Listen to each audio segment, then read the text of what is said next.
what I'll do is I'll start off by making the trunk of the tree and then establish sort of a ground line and put some bark in the tree there. And then I have a different type of cutter that I use to actually make the tree.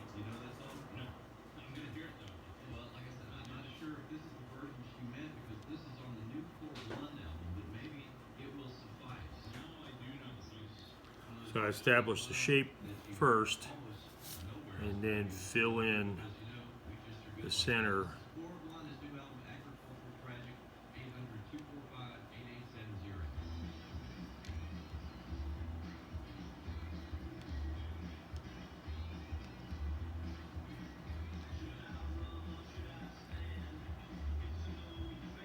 So after the first firing, I'll fill in all those cuts with glaze, or we'll cover the whole piece with glaze, and then we'll come back and rub off the highlights with a wet sponge where the glaze is just left in the lines and the cuts. And since my glazes do a thing at cone 6 in oxidation, where towards the end of the firing, as the glaze melts and boils on the surface of the pot, it fumes, it sends out this real fine mist. And when it fumes, if there's cuts very close together, that fine mist settles on the bare, unglazed clay and creates a thin patina of glaze that's clear and makes the clay appear darker in the areas where the cuts are most dense. So you can see how this area here is a darker brown and this area here is not. So, and it gives you some sense of, it establishes sort of a sense of depth. It gives it some more dimensionality than it might not otherwise have. Same thing goes with the bird here. The open areas of the bird are lighter in color. The edges of the lines are a darker brown, the edge of the glaze here, and then where all these feathers are cuts that are supposed to look like feathers have a tendency to make it look darker there, which gives the bird, makes the upper half of the bird look like it's bulging out a little bit. A tree, I'll do one on each side of the mug. And I've already scored this to add the handle here, so I'll have a tree on this side and a tree on this side. So either way you pick it up, facing away, there'll be a tree.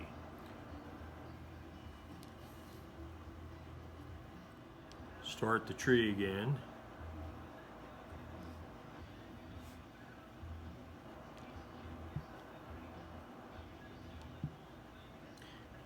Let's say I do the outline first. And if I discover the outline's not quite big enough, I can always add more to it. It's a better than passable tree.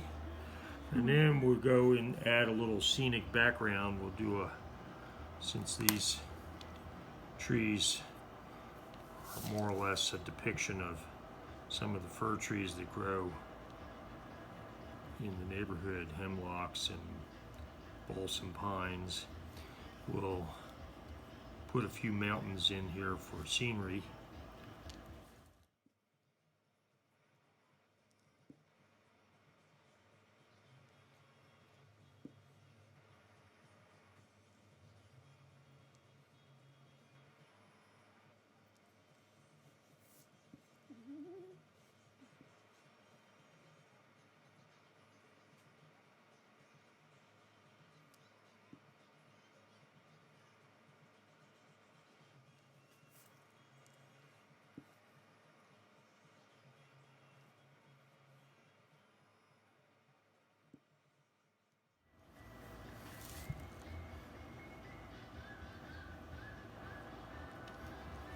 So anyway, that's pretty much what the mug is going to look like.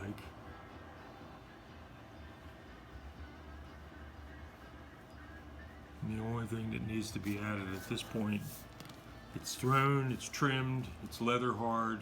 I've done the carving line, now add a handle from here to here. and that will pretty much constitute the mug.